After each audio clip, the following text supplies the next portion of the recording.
Кайырлы күн. Бүгүн биз ушундай манты жасайтын болобуз. Өтө дәмдүү, сочный болуп чыгат. Эң алдымен бизге ушундай парчты өткөзүп алдым. Сосын жууаны убактап туурап, осы парчыбызга салатын болобуз.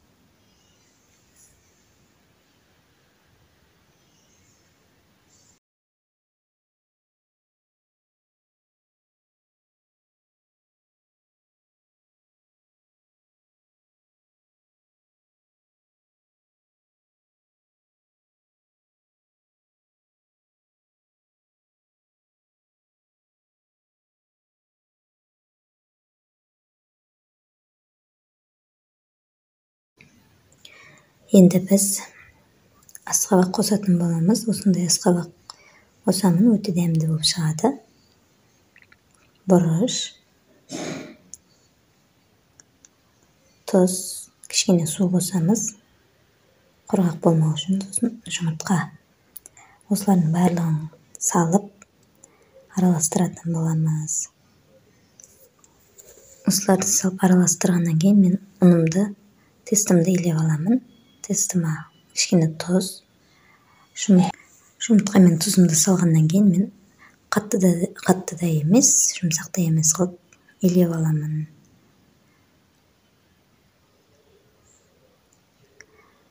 Осы илеп болдум, кичине мен осуна кичине коюп койдум 30 минутка. Одан кийин барып жукалап жаямыз.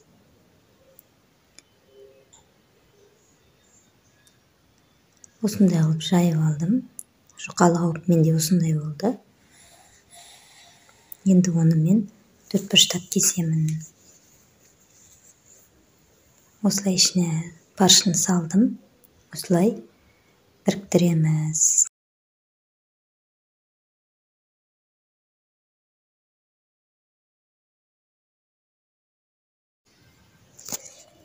Сосын ушундай алып майлап алдым. Астын майлаган, көбүрөөк майлаган жакшы, болмаса жабысып түспөйтүн болот. Ушундай алып майлап, арасын жакындатпай осулай салдым. Осы мантыны мен 45 минутта пиширип аламын. Бетине де аздап май жагамын, болмаса кургап кетеди.